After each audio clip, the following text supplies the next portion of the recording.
চাওক আমি কিছু সময়ৰ পূৰ্বে তেওঁৰ সৈতে ফোনযোগে সংযুক্ত হৈছিলোঁ আৰু এই কথাখিনি আমি যিটো সূত্ৰৰ পৰা গম পাইছিলোঁ সেই সূত্ৰ সম্পৰ্কে তেওঁৰ সৈতে কথা পাতিছিলোঁ আৰু যেতিয়া কথা পাতিছিলোঁ তেতিয়া তেওঁ ক'লে যে আনুষ্ঠানিকভাৱে তেওঁ বিহুৰ সময়ত এই ঘোষণা কৰিব কিন্তু তেওঁ এতিয়া তেওঁৰ বাসগৃহলৈও আহিছোঁ আমি কিন্তু তেওঁ এই মুহূৰ্তত ভাষ্য টেলিভিশ্যনৰ সন্মুখত ভাষ্য প্ৰদান কৰে নে নাই সেই কথা নাজানিম কিন্তু তেওঁ গোটেই কথাখিনি এই মুহূৰ্তলৈকে খুলি পোৱা নাই কিন্তু তেওঁ কৈছে যে তেওঁ ৰাজনীতিৰ পৰা তেওঁ সন্ন্যাস ল'ব বিচাৰে কিন্তু তেওঁ এতিয়া যদি ঘোষণা কৰি দিবলৈ যায় তেনেহ'লে ঘোষণা কৰিলে কেনেবাকৈ বিজেপি দলটোৰ বাবে 2024 লোকসভা নিৰ্বাচন যিহেতু সন্মুখত আছে গতিকে নিৰ্বাচনৰ প্ৰাক্ষণত কিবা অসুবিধাত পৰিব পাৰে নেকি দলটো হলধিকত কিবা পৰিব পাৰে নেকি বা দলটো সম্পৰ্কে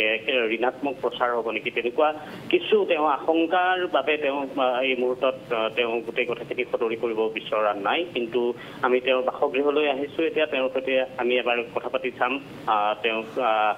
তেওঁ সেই ভাষ্য আগবঢ়াই নে নবঢ়াই কিন্তু তেওঁৰ সৈতে যেতিয়া ফোনযোগে আমি সংযোগ কৰিছিলোঁ তেতিয়া তেওঁ সেই কথা সদৰি কৰিছিল যে তেওঁ ৰাজনীতিৰ পৰা সন্ন্যাস ল'ব বিচাৰে তেওঁ বিহুৰ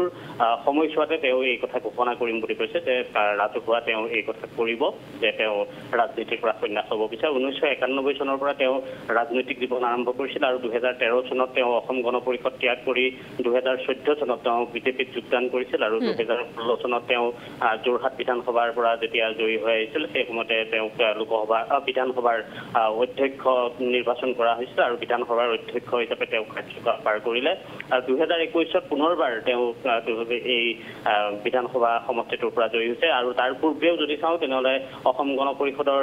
সময়ছোৱাত তেওঁ তিনিবাৰকৈ সেই সমষ্টিটোৰ পৰা নিৰ্বাচিত হৈছে আৰু তেওঁ মন্ত্ৰী হিচাপেও কাৰ্যনিৰ্বাহ কৰিছিল আমি তেওঁৰ বাসগৃহলৈ আহিছোঁ আৰু এই মুহূৰ্তত আমি তেওঁৰ পৰা জানিবলৈ নিশ্চয় চেষ্টা কৰিম তেওঁ সেই ভাষ্য সংবাদ মাধ্যমৰ সন্মুখত আগবঢ়াই নে নবঢ়ায়